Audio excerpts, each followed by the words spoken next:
back to the GM. It is your guy, Boulanger. Let's talk. The Baltimore Ravens defense looked like some flat out trash, some flat out garbage on last night. They could not get off the field. They could not get a stop. Keon Coleman, Josh Allen, Shakir, Kennard, and that Buffalo Bills offense were in dominant fashion.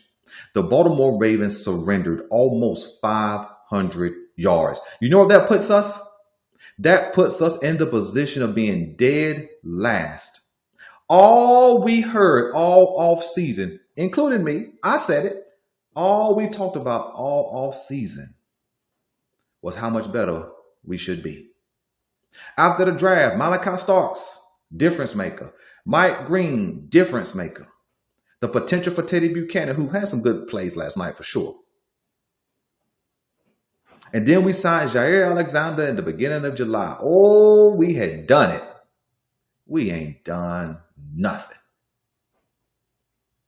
We looked like trash. We played like trash. We looked soft. We can't get to the quarterback. We can't defend the pass because we can't get to the quarterback. The linebackers can't defend the underneath. We are some scrubs defensively. If you snatch the names off the back of the Baltimore Ravens defensive players' jerseys, you would thought they were all UDFAs. Alexander looks washed. Am I saying he's washed? Nope. But what I'm saying as of last night, he looks washed. Maybe that's why Green Bay got off of him. Maybe that's why they let him go put him on the street. Maybe they understood what we're seeing. But we'll see. He has an opportunity to bounce back. Chidobe Awuzie can't come up with the interception. Kyle Hamilton would have had 2 interceptions. Can't come up with those. And we know from our history, when we don't come up with the potential turnover, it costs us. And last night, it cost us repeatedly. Marlon Humphrey, nowhere to be seen other than down on the ground on that one play where he had to be helped up. Nate Wiggins looked like a small child trying to guard Keon Coleman.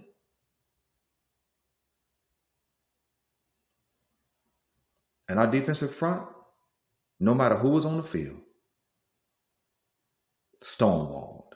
I remember even one play where Spencer Brown threw a 270-pound Tavius Robinson, who is strong and stout in his own right, just threw him around like a child. Straight punked. When your offense gives you 40 points, you should be able to get a win. But you know who we look like? Matter of fact, guys, we look worse than what we looked last year to start off the season. At least last year, we didn't give up 41 points. At least last year, in game number 1, we didn't have a 15-point lead that we couldn't maintain. See, I told you guys this. I told you that last night was a must win. Why? Because it sets up for the same exact scenario of last season. What was the scenario of last season? Let me give you a refresher. The Baltimore Ravens lose to the Kansas City Chiefs in the playoffs. They turn around and lose the first game of the season to the Chiefs. The Baltimore Ravens lose to the Buffalo Bills in the playoffs last year. They turn around and lose last night.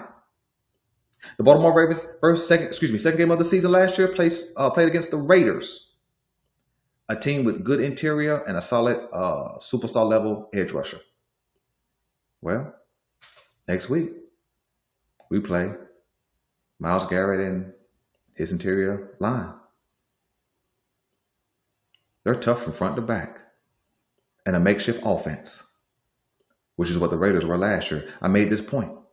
And old Joe Flacco, old championship, last Super Bowl quarterback for the Baltimore Ravens, old Joe Flacco hit up the Bengals yesterday for 270 plus and 2 touches, but he had 2 interceptions, if I remember, which is how they lost. And plus some bad kicking. But they didn't play that bad yesterday. And you may say, oh, well, the Baltimore Ravens defense is better than the Bengals defense. Not by what we saw last night. Not by what we saw last night. And it's going to take a little bit more than just some tweaking. It's going to take a little bit more than just some nip and tuck here and there. I'm saying it right now. The Baltimore Ravens are going to have to make a trade at the trade deadline for an edge rusher if the season continues on this path. I don't see a way for this defense to get better without an edge rush. You see, you guys, and you guys know who you are. Specifically, you guys know who you are who've been talking to me about Odafe and those dudes. I told you from the beginning, Odafe was not a dominant edge rusher. He's going to get paid like one, but he's not a dominant edge rusher. His sacks come by way of happenstance, means he happens into the right place and right time to get a sack. It's not because he's dominant. It's not because he's blowing guys off the ball. It's not because he's been in the edge. And when you can't get one sack by an edge rusher, when you were around Josh Allen a couple of different times, that's bad for business.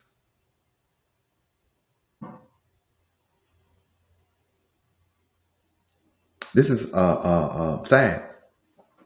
You see, because what people told me was that Zach Orr, second year, oh man, he gonna have it together. This defense is gonna be top 10. We're bottom one. We're bottom one. Worst defense in the whole league. Exactly where we were last year. See, after week 11, with the insertion of Adarius Washington as the starter, defense turned around. Zach Orr, they said, had figured it out. But where was the adjustment yesterday? Where was the figuring out yesterday? Malachi Starks was supposed to be the upgrade over Adarius Washington. And I'm not saying he's not. He's a rookie. But you know what? Zach Orr and his defense don't look any better. The results don't look any better. In fact, they're worse. They're worse than last year. And you wouldn't have thought that they could be worse. I don't know what we're going to do. And in truth, the Ravens don't know what they're going to do.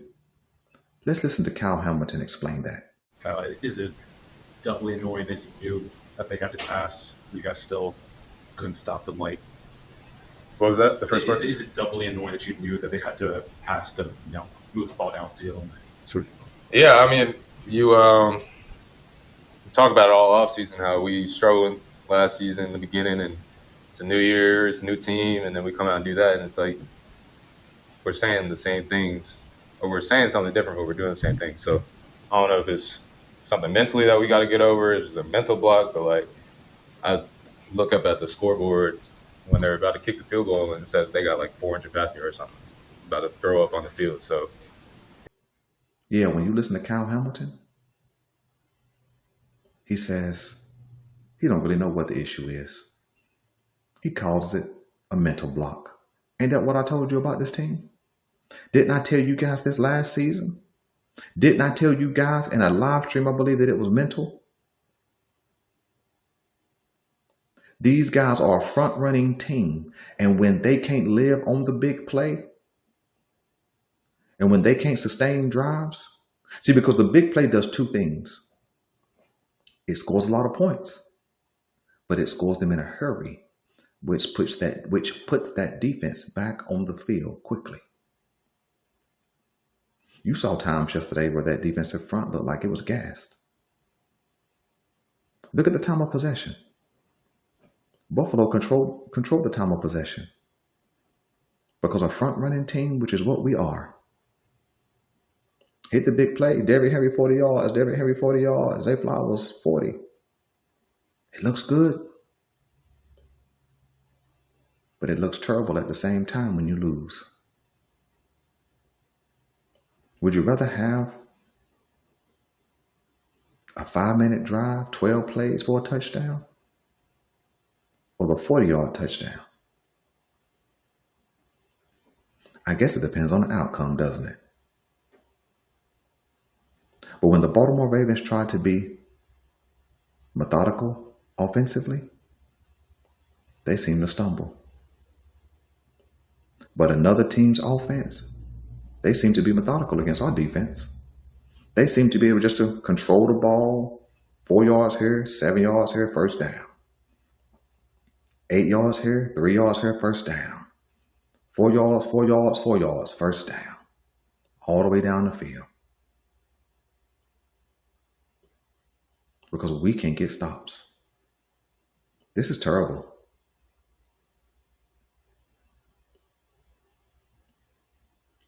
The Baltimore Ravens are in trouble from week 1. I told you it was a must win. I told you why it was a must win.